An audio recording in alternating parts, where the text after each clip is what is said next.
Railway recruitment cell తాజాగా నిరుద్యోగ యువతకు అందులోనూ మరీ ముఖ్యంగా రైల్వేలో ఉద్యోగాలు చేయాలని ఆశపడే యువతకు శుభవార్త చెప్పింది.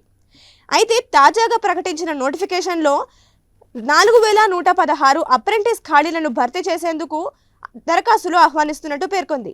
అయితే ఈ నోటిఫికేషన్లో ఉన్న అప్రెంటిస్ ఖాళీలను భర్తీ చేసేందుకు అభ్యర్థులకు ఉండాల్సిన కనీస అర్హతలేంటి, అలాగే దరఖాస్తులు ఎలా చేసుకోవాలి, ఎంపిక విధానం ఎలా ఉంటుంది, ఈ వివరాలను ఈ వీడియోలో తెలుసుకుందాం. అయితే మొదట చూసుకున్నట్లయితే ఈ నోటిఫికేషన్ను అప్రెంటిస్ ఖాళీలను భర్తీ చేసేందుకు విడుదల చేశారు. మొత్తంగా 4116 ఖాళీలు ఉన్నాయి. ఇక వీటిని భర్తీ చేసేందుకు అభ్యర్థులకు ఉండాల్సిన కనీస విద్యార్హత వచ్చేసరికి 10వ తరగతితో పాటు ఐటీఐని కూడా కంప్లీట్ చేయాల్సి ఉంటుంది. అయితే ఎన్సీవీటీ లేదా ఎస్సీవీటీ గుర్తింపు పొందిన విద్యాలయం నుంచి 10th ప్లస్ ఐటీఐ ఈ విద్యార్హత పూర్తి చేసుకోవాల్సి ఉంటుంది. అలాగే అభ్యర్థులకు ఉండాల్సిన కనీస వయోపరిమితి అంటే ఏజ్ లిమిట్లో చూసుకుంటే కనుక కనీసం 24 ఏళ్ల వయసు అయితే ఉండాల్సి ఉంటుంది. అయితే రిజర్వేషన్ కేటగిరీల అభ్యర్థులకైతే ప్రభుత్వ నిబంధనల ప్రకారం వయో సడలింపు అనేది వర్తిస్తుంది. సో ఇవి అర్హతకు సంబంధించిన వివరాలు.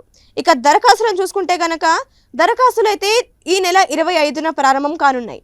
సో ఇప్పటికైతే ప్రారంభం అవ్వలేదు, కానీ నవంబర్ 25వ తేదీ నుంచి అయితే దరఖాస్తులు ప్రారంభమవుతాయి. ఆన్లైన్ విధానంలో దరఖాస్తులు పూర్తి చేసుకోవాల్సి ఉంటుంది.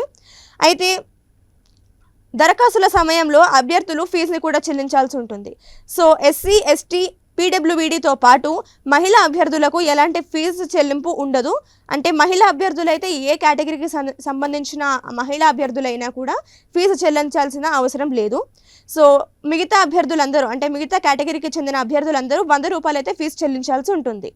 10వ తరగతితో పాటు మీరు ఐటీఐ పూర్తి చేసి ఉంటే కనుక దానికి సంబంధించిన మెరిట్ మీ స్కోర్ ఆధారంగా మిమ్మల్ని ఎంపిక చేస్తారు. దీంట్లో రాత పరీక్ష కానీ లేదా ఇంటర్వ్యూలు కానీ ఏమీ నిర్వహించరు. సో మీ ఎడ్యుకేషన్ క్వాలిఫికేషన్కి తగ్గట్టు మిమ్మల్ని ఎంపిక చేస్తారు. అంటే మీ మార్క్స్ స్కోర్ వీటి బట్టి అలాగే మీ స్కిల్స్ని బట్టి మీ ఎంపిక అనేది జరుగుతుంది. సో చివరిగా ఒకసారి మనం ఈ తేదీ విషయం చూసుకుంటే కనుక నోటిఫికేషన్ అయితే విడుదలైంది, కానీ దరఖాస్తులు మాత్రం ప్రారంభం చేసేది నవంబర్ 25వ తేదీ నుంచి. ఆ తర్వాత డిసెంబర్ 24వ తేదీ లోపు మీరు దరఖాస్తులు అనేది పూర్తి చేసుకోవాల్సి ఉంటుంది. సో దీనికి నెల గడువు ఉంటుంది. ఆర్ఆర్సీ నార్త్ రైల్వే రిక్రూట్మెంట్స్కి సంబంధించిన వివరాలు.